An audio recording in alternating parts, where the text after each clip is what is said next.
লাআল্লাকুম তাগলিবুন।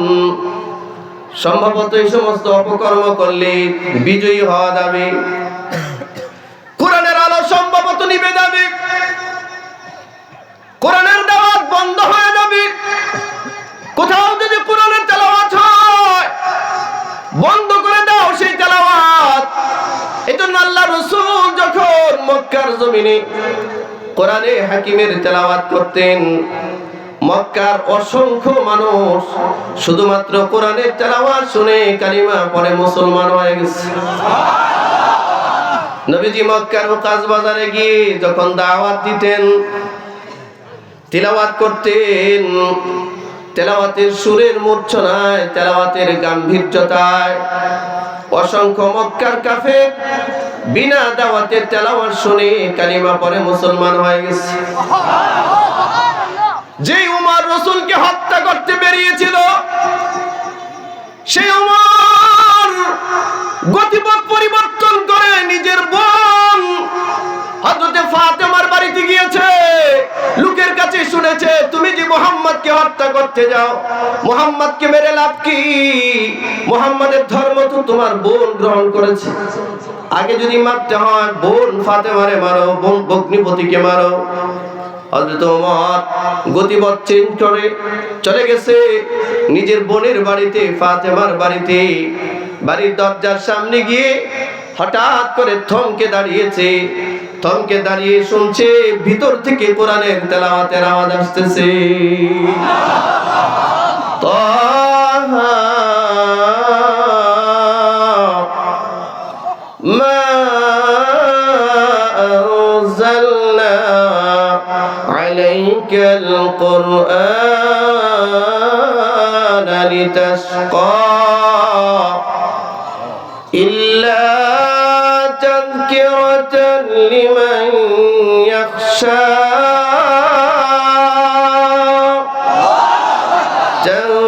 তানযীলাম মিম্মান খালাকাল আরদা ওয়াস সামাওয়াতিল উলা।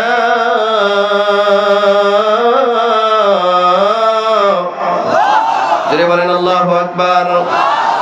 হযরত ওমর তেলাওয়াত শুনে জায়গায় দাঁড়িয়ে গেছেন।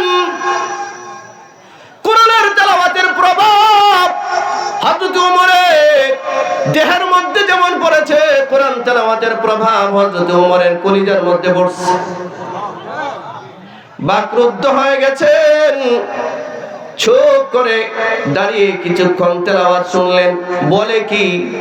বলে এই কোরআন মা আনজালনা আলাইকাল কুরআনা লিতাশকা। নবী হে, আপনার উপরে কোরআন আমি এই জন্য নাযিল করি নাই যে এই তেলাওয়াত, এই কোরআন আপনার জন্য কষ্টকর কোনো বিধান দিয়ে আমি নাযিল করি না। হযরত ওমর রাদিয়াল্লাহু তাআলা আনহুর কলিজার মধ্যে তেলাওয়াত প্রভাব ফেলছে। হযরত ওমর রাদিয়াল্লাহু তাআলা আনহুর কলিজার মধ্যে তেলাওয়াত প্রভাব ফেলছে। পৃথিবীতে একটা মাত্র কিতাব আছে, যে কিতাবের তেলাওয়াতকারী নিজেও কান্দে, যারা শুনে তারাও কান্দে। এরকম আর একটা কিতাব আসমানের নিচে জমিনের উপরে আপনারা কেউ দেখাতে পারবেন না। আপনারা তো দূরের কথা, পৃথিবীর কোনো মানুষ দেখাতে পারবে না। আমি কোন ধর্মকে খাটো করছি না, জাস্ট একটা উদাহরণ। আমাদের হিন্দু ভাইদের ধর্মীয় কিতাব আছে, নাম হচ্ছে গীতা। গীতা গীতা মহাভারত, গীতা। জীবনে কোনদিন শুনেছেন ঠাকুর যখন গীতা পড়ে কোনদিন কাঁদছে? যাদের সামনে গীতা পড়ে তারা কোনদিন কাঁদছে? কান্না তো দূরের কথা, ডোলের বাড়িতে নাচে। ঠিক এটা আসতে বলেন কেন? যেটা ঠিক এটা ঠিক, এটা জোরে বলা লাগবে। খ্রিস্টানদের একটা কিতাব ছিল ইনজিল। ওরা তো ধর্মকে বিকৃত করেছে, কিতাবের নাম পরিবর্তন করে কিতাবের নাম রেখেছে নিউ টেস্টামেন্ট। ইনজিলের নাম পরিবর্তন, বাট নিউ টেস্টামেন্ট আছে।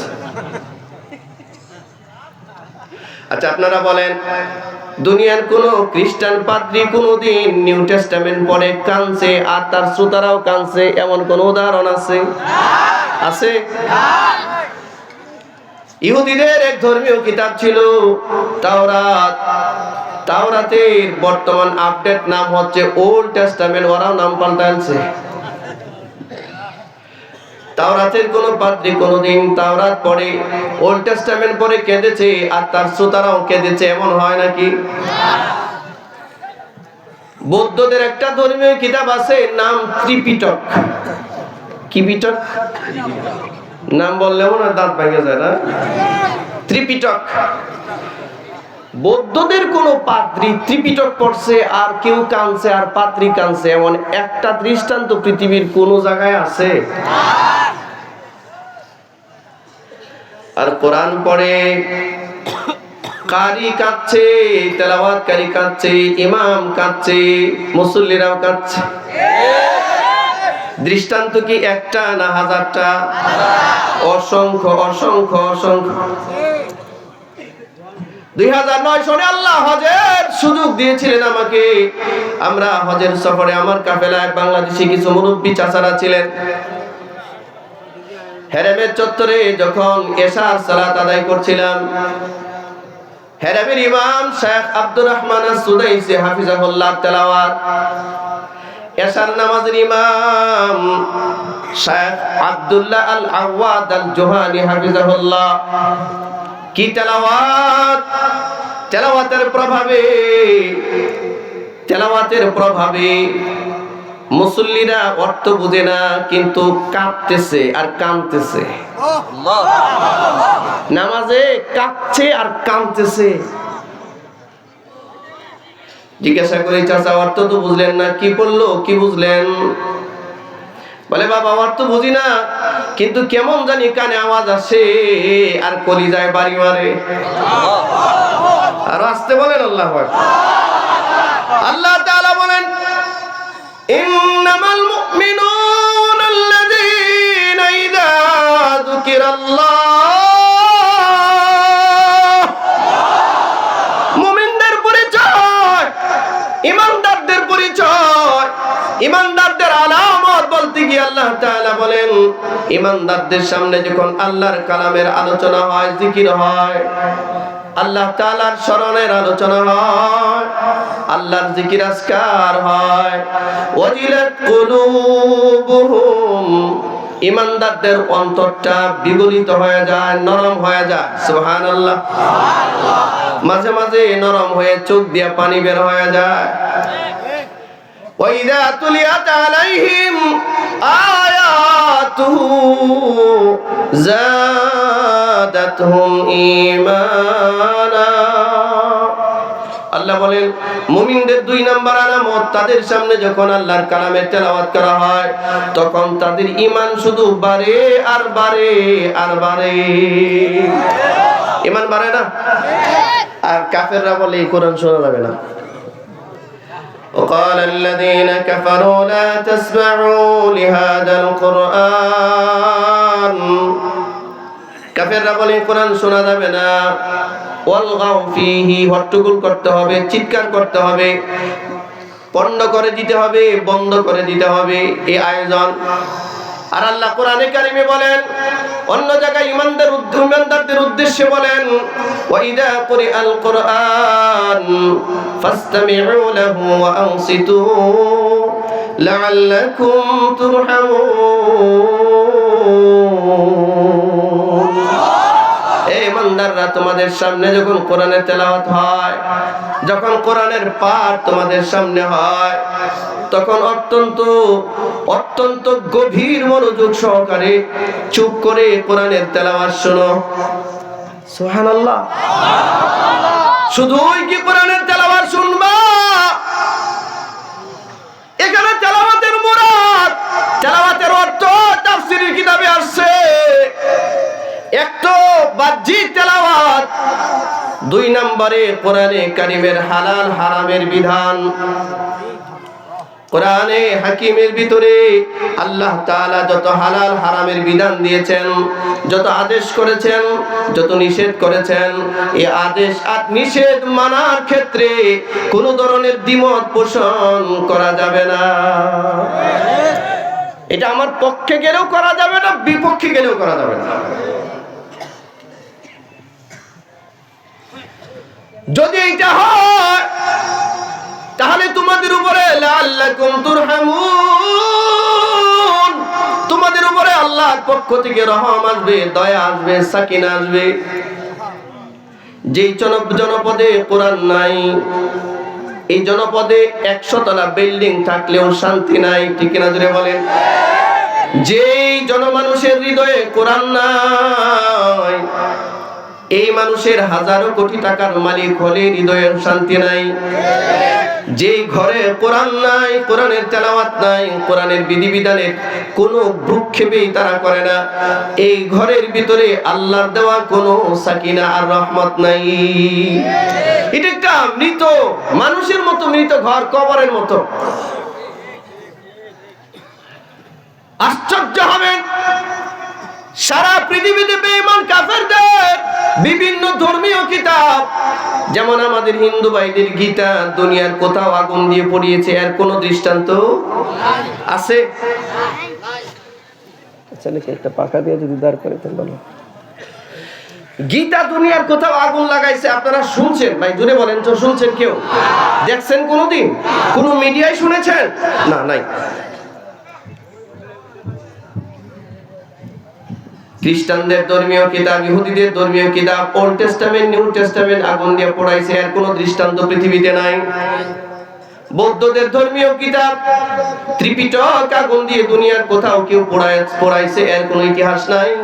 কিন্তু দেখবেন প্রতি বছর ঘটা করে যারা নিজেদেরকে সভ্য বলে দাবি করে, সেকুলার বলে, ধর্মনিরপেক্ষ বলে দাবি করে, ওই সন্ত্রাসী আর জঙ্গিরা, ইউরোপের ওই সমস্ত সন্ত্রাসী জঙ্গিরা, কখনো কানাডা, কখনো ইউরোপের আমেরিকা, কখনো আপনার সুইজারল্যান্ডে, আয়ারল্যান্ডে, কখনো ডেনমার্কে, তারা প্রতি বছর প্রকাশ্যে সরকারি অনুমোদন নিয়ে প্রকাশ্যে কোরআনের গায়ে আগুন ধরায়। এই আপনারা এগুলো দেখেন না নাকি? কথা বলেন না কেন? এগুলো দেখান না? এ কোরআনের মর্যাদা রক্ষা করার জন্য আলেম ওলামারা পরে মিছিল করতে হলে রাস্তায় সবাই মিলে। আচ্ছা, ঘটনা কি? ওরা গীতা আগুন লাগায় না, ওরা ওল্ড টেস্টামেন্ট, নিউ টেস্টামেন্টে আগুন লাগায় না, ওরা ত্রিপিটকে আগুন লাগায় না, কোরআনে কেন আগুন লাগায়? আগুন লাগাবার একমাত্র কারণ হচ্ছে এই কোরআনের বিধান যদি পৃথিবীতে চালু হয়ে যায়, এদের মাতবরি থাকবে না। সারা বিশ্বের মুসলমানদেরকে নতজানু করে রাখছে। ইনশাআল্লাহ কোরআনের আলো, কোরআনের ছায়া, কোরআনের বাতাস সারা দুনিয়ায় লেগে গেছে। স্বৈরাচার পালানো শুরু হয়েছে। 20 বছরের স্বৈরাচার পালিয়েছে আফগানিস্তান ছেড়ে, ঠিক কিনা জোরে বলুন?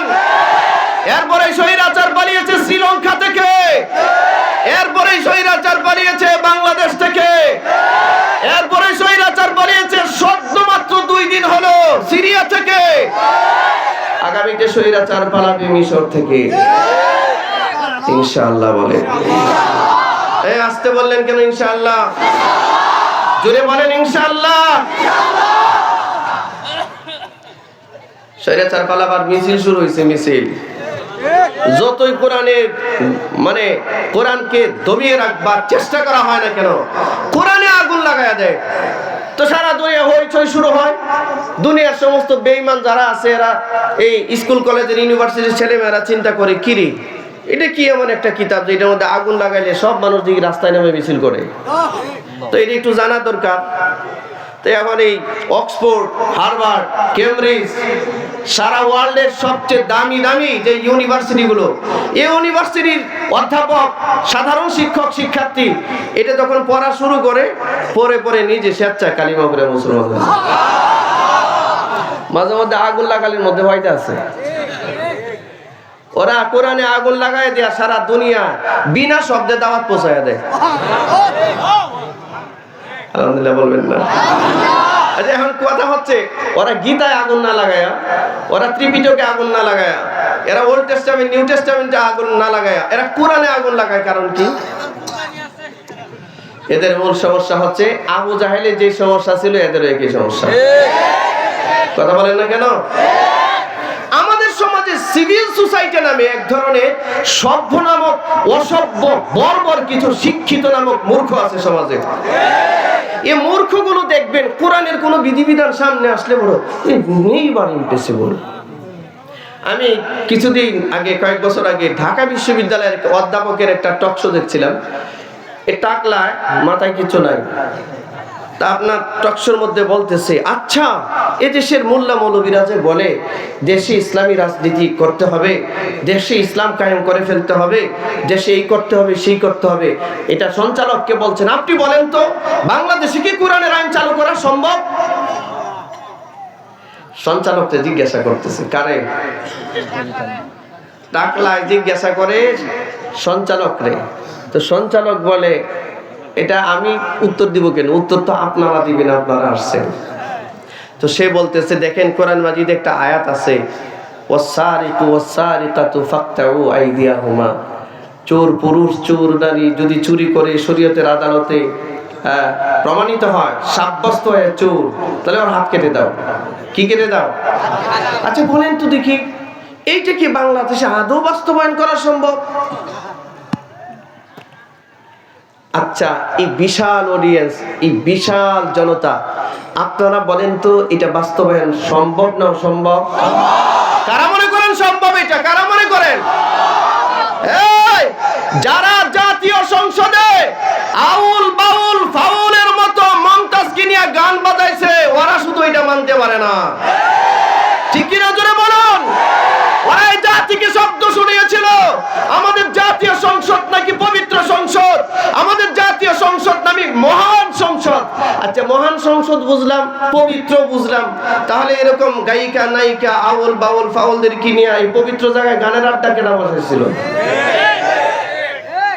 এই ফাটটা যায় সিরা যায় যে গান গাইতো একটা মহিলা ছিল না এই দেশে, স্যার কথা বলছিলাম ভাই, রং স্যার কথা বহুত আগে বলছিলাম, চিনি ছাড়া একটু চা। এ ভাই, বাংলাদেশ জাতীয় সংসদ চলাকালীন সময়ে পার মিনিট, প্রতি মিনিটে 1,56,000 টাকা খরচ হয়। এই টাকাটা কিন্তু আমাদের রাবিয়া বসরির ব্যক্তিগত না, তার বাবারও না, এটা আপনার আমার টাকা। এই যে আমরা যারা আছি এখানে, এই জনতা, আমাদের সবার টাকা, সবার টাকা, আমাদের টাকা দিয়া জাতীয় সংসদে গানের আড্ডা জমাইছিল। আচ্ছা আপনারা সহজ উত্তর দেন তো, পবিত্র জায়গায় কি গান হয়? আমাদের মসজিদ পবিত্র জায়গা না? এখানে গিয়া যদি কেউ গান শুরু করে, জুতা একটা থাকবো? দামি আছে না কম দামি আছে, এর দিকে তাকাবেন, জুতার দিকে তাকাবেন? তাহলে মহান জাতীয় সংসদকে গানের আড্ডাখানা কে বানাইলো? শয়তান না, মিয়া সুন্দর করে বলেন রাবিয়া বসরি, জামানার রাবিয়া বসরি। জামানার রাবিয়া বসরি এখন স্বামীর কাছে চলে গেছে। স্বামীর কাছে গিয়া রাবিয়া বসরি বাংলাদেশটারে কেমনে তছনছ করে ফিলিস্তিন বানানো যায় তার ষড়যন্ত্র করছে। ঠিক কিনা জোরে বলুন? আপনারা সবাই বলবেন যে হুজুর এই তো রাজনৈতিক বক্তব্য দিচ্ছেন, রাজনৈতিক বক্তব্য না মিয়া, আকাম কুকাম করবা আমরা বলতে পারবো না? কি করেছো 16.5 বছরের দেশটাকে? 99 বিলিয়ন ডলার। এই গ্রাম ভাটি বাংলার মানুষ এত কিছু বুঝেন না আপনারা, শুধু মোটা মোটা কয়েকটা কথা শুনেন। 99 বিলিয়ন ডলারের অর্থ বুঝেন? 99 বিলিয়ন ডলার বাংলার টাকা। এটাকে যদি বাংলা টাকায় কারেন্সিটাকে ট্রান্সফারেশন করলে 23 লক্ষ কোটি টাকা হয়। 23 লক্ষ কোটি টাকা। এই 23 লক্ষ কোটি টাকা এই 16 বছরে আমাদের রাবিয়া বসরির দলেরা পাচার করছে। ঠিক আছে কয়? রাবিয়া বসরির চা বানায় দিত পিয়ন, এই পিয়নে 450 কোটি টাকা মাইরা দিছে। এটা রাবিয়া বসরির পবিত্র জবান দিয়ে বেরোইছে। এটা কি আমাদের জবান দিয়ে বেরোইছে?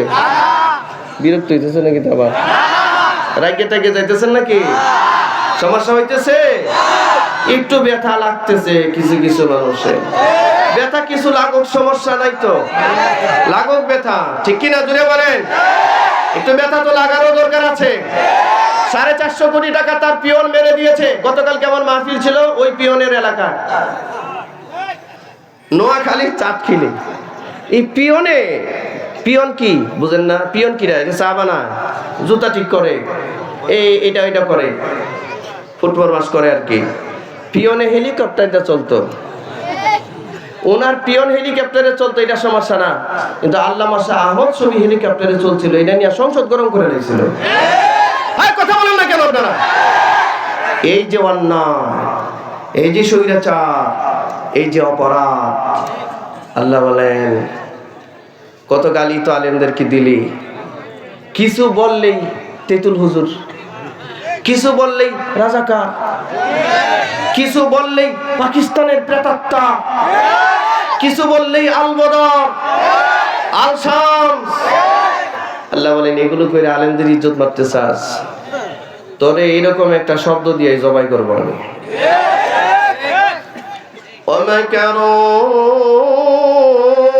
ومكر الله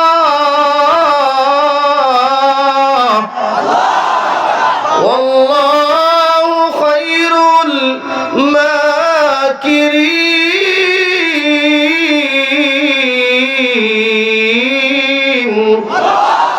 আল্লাহ তাআলা বলেন আমার বিরুদ্ধে, আমার ইমানদারদের বিরুদ্ধে অপকৌশল করো না, কৌশল করো, গালি বানায় লইছ।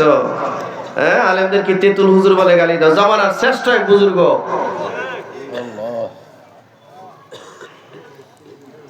একজন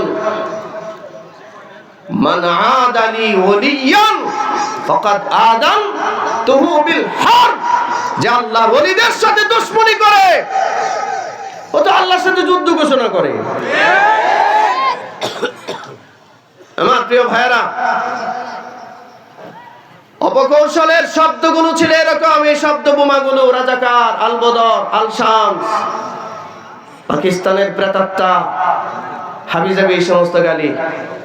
আল্লাহ বলেন কইরাল এটা দিয়েই তোরে জবাই করবো আমি। মাশাআল্লাহ, এক শয়তানরে উস্কায়া দিছে রাবিয়া বসরি নামক শয়তানের মুখটার সামনে, সাথে সাথে বলে আমি কি রাজাকারের বাচ্চা, এই গালিটা আসে। That's enough. গালিটা কি দিছিল? বেশি কিছু বলছিল? কি বলছিল? ওই সেই রাজাকারের বাচ্চা, যেই রাজাকার বলে 2013 সনে গোটা ঢাকা শহর অচল করে শাহবাগ চত্বরকে নাস্তিক্যবাদের কারখানা বানিয়েছিল, যার পরিণতিতে আল্লামা শাহ আহমদ শফির আহমদে সারা দেশের তাওহীদি জনতা আলেম ওলামারা 5ই মে 2013-তে শাপলা চত্বরে 70 লক্ষ মানুষ একত্রিত হয়ে রাসূলুল্লাহর পক্ষে স্লোগান দিয়েছিল। ঠিক কিনা জোরে বলুন? সেই আলেমদের গায়ে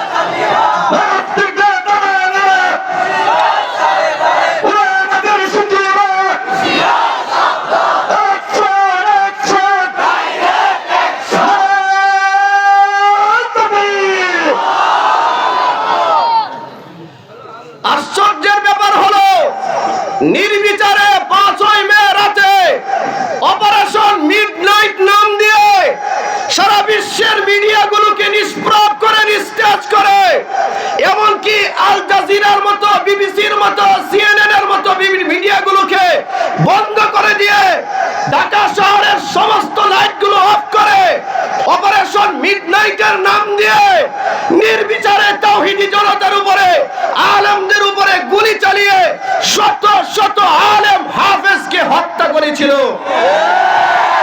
আর সেই ব্যক্তি সংসদে দাঁড়িয়ে বলেছিল 2005 সনে 2013-র 5ই মেতে শাপলা চত্বরে নাকি একটা মানুষও মরে নাই, এই আলেম ওলামারা নাকি গায়ে রক্ত মেখে রাস্তায় শুয়েছিল।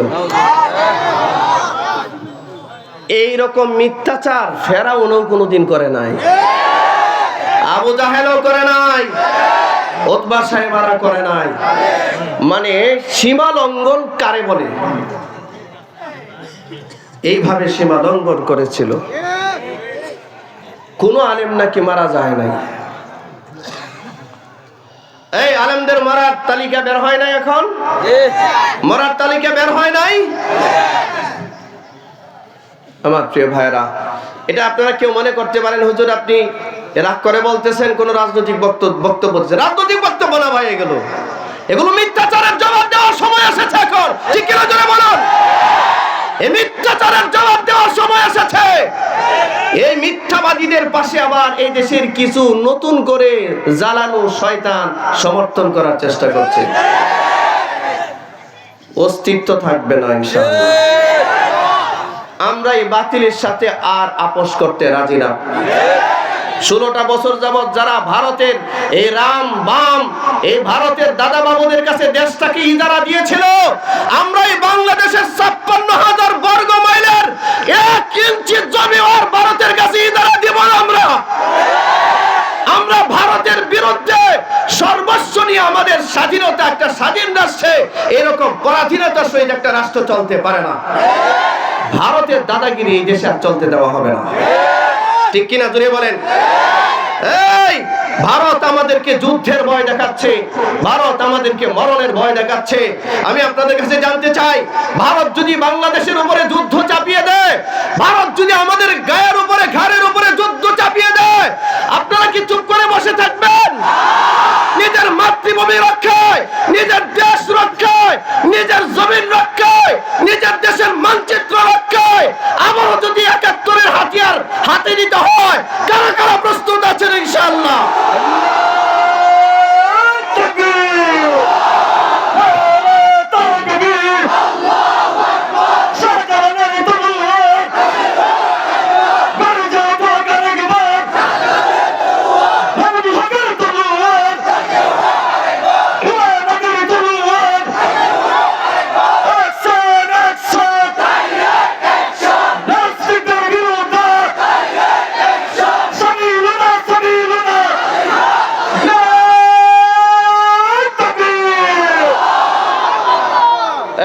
সাবিলুনার পরে কি বলতে হয় আপনারা জানেন না? সাবিলুনার পরে বলতে হয় আল জিহাদ, আল জিহাদ। কাফেরা কোরআন পুরাই জানেন কেন? এর 1 নাম্বার কারণ কোরআনে জিহাদের কথা আছে। কিসের কথা আছে? জোরে বলেন, কিসের কথা আছে? এই জিহাদ নামটা বাংলাদেশের সেকুলারিস্ট যারা আছে, ধর্ম নিরপেক্ষতাবাদী যে সমস্ত মানুষরূপী শয়তান আছে, এই শয়তানরা এবং কাফেররা এই জিহাদ শব্দটা বরদাস্ত করতে পারত না। আমরা জিহাদ ফি সাবিলিল্লাহর আলোচনা কোরআন মাজিদ থেকে, মসজিদের মিম্বার থেকে করতে পারতাম না। আমি ঢাকায় বাড়িধারা ডিআইটি প্রজেক্টে একটা মসজিদে জুমার নামাজ পড়াতাম। ওখানে 12 থেকে 15,000 মুসল্লি নামাজ পড়ে। মাওলানা মামুনুল হক সাহেব, এই মাসুম সাহেব ওই মসজিদে গিয়েছে, দেখে এসেছে। এত সংখ্যক মুসল্লি সেখানে নামাজ পড়ে। এক সপ্তাহ জুমার কালেকশন হয় 1.5 লাখ থেকে 2 লক্ষ টাকা। এমন একটা মসজিদ, এমন একটা জায়গায় আমরা আলোচনা করতে পারতাম না, আমরা সেখানে কথা বলতে পারতাম না। মুহতারাম হাজরিন, এরকম অসংখ্য খতিবদের জবানকে বন্ধ করে দেওয়া হয়েছিল, জবানকে নিষ্পাপ করা হয়েছিল। আরে হাদিসের কিতাবের মধ্যে যুদ্ধ জিহাদের অধ্যায় এসেছে, কিতাবুল মাগাজি, বুখারী শরীফ খুলুন, বিভিন্ন হাদিসের কিতাব খুলুন, যুদ্ধের আলাদা অধ্যায় আছে, অধ্যায়। নবীজি জীবনে 26 থেকে 27টা যুদ্ধে নিজে উপস্থিত থেকে সেনাপতির দায়িত্ব পালন করেছেন। ভাই, যে হাতে আঙ্গুলে তাসবিহ গোনা সুবহানাল্লাহ বলা ইবাদত, এই যুবক ভাইরা খুব খেয়াল করে শুনো, যে হাতে রাসূলুল্লাহ সাল্লাল্লাহু আলাইহি ওয়াসাল্লাম সুবহানাল্লাহ তাসবিহ করেছেন, যে হাতে আল্লাহর রাসূল আলহামদুলিল্লাহ তাসবিহ করেছেন, যে হাতে আল্লাহু আকবার তাসবিহ করেছেন, যে হাতে লা ইলাহা ইল্লাল্লাহ তাসবিহ করেছেন, একই হাতে বেঈমান কাফেরদের বিরুদ্ধে অস্ত্র উঠায় নিয়েছেন। অস্ত্র, আলহামদুলিল্লাহ হযরত চলে আসছেন, আমাদের প্রিয় ভাই, বড় ভাই, আমাদের সকলের মুরব্বী, আমাদের এই দেশের অত্যন্ত প্রতিষ্ঠা আলেমে দ্বীন।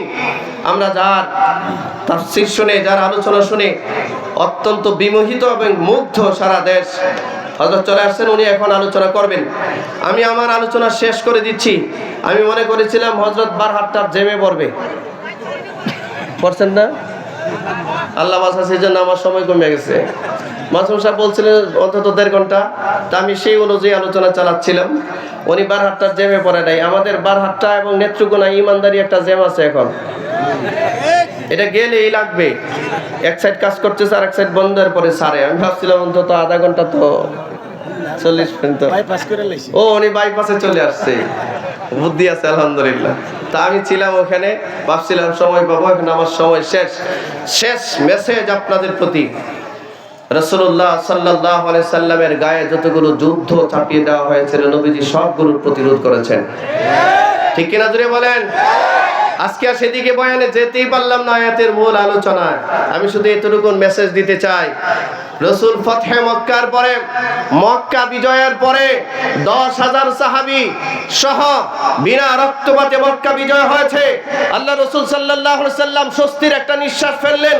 পরক্ষণেই কানে আওয়াজ আসছে, ইয়া রাসূলুল্লাহ, তায়েফ থেকে সশস্ত্র 30,000 সন্ত্রাসী মক্কা অ্যাটাক করবার জন্য, আপনাকে হত্যা করার জন্য, সাহাবীদেরকে হত্যা করার জন্য, মক্কা আক্রমণের জন্য সেই আব্রাহার মতো আসছে মক্কার দিকে। যুদ্ধের ঘোষণা আসছে। রাসূলুল্লাহ সাল্লাল্লাহু আলাইহি ওয়াসাল্লাম সাহাবীদেরকে নিয়ে ডাক দিলেন, আমি তো যুদ্ধ করতে চাই না, এরা তো আমার ঘাড়ে যুদ্ধ চাপিয়ে দিচ্ছে, কি করব বলো? সাহাবায়ে কেরাম বললেন, ইয়া রাসূলুল্লাহ, যুদ্ধ যখন আমাদের ঘাড়ে ওরা চাপিয়ে দিচ্ছে, আমরা আর বসে থাকবো না, নতুন করে আবারও জিহাদে নামবো। এ ভাই, আল্লাহ রাসূল সবার কাছ থেকে শপথ নিলেন, 2000 নও মুসলিম এবং বিগত আরো 10,000 সাহাবী সহ 12,000 সহ মক্কার হুদুদে হারামের বাইরে গিয়ে হুনাইনের ময়দানে সূরা আহজাব খুলুন, হুনাইনের ইতিহাস পড়ুন। আল্লাহর রাসূল হুদুদে হারামের বাইরে চলে গেলেন 12,000 সাহাবী নিয়ে, 30,000 সশস্ত্র সন্ত্রাসীর বিরুদ্ধে যুদ্ধ চালিয়েছেন একা একা, নেতৃত্ব দিয়েছেন একা। সুবহানাল্লাহ।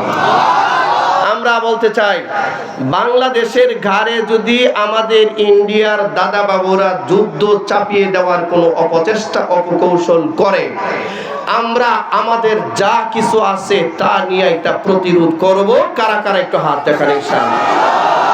আল্লাহ তৌফিক দান করো, সবাই বলেন আমিন। আল্লাহ তাআলা এই কোরআনের মজলিসকে কবুল করেন। একজন হাফেজ কোরআনের বাপ হওয়ার চেষ্টা করেন, একজন আলেমের মা হওয়ার চেষ্টা করেন, একটা বংশে আলেম তৈরি করার চেষ্টা করেন। আল্লাহ তাআলা তৌফিক দান করুন। আমার ভাইয়ের কাছে, বড় ভাইয়ের কাছে আপনাদেরকে আমানত রেখে আপনাদের কাছে দোয়া চেয়ে বিদায় নিচ্ছি। আমা আলাইনা ইল্লাল বালাগ। আসসালামু আলাইকুম ওয়া রাহমাতুল্লাহ।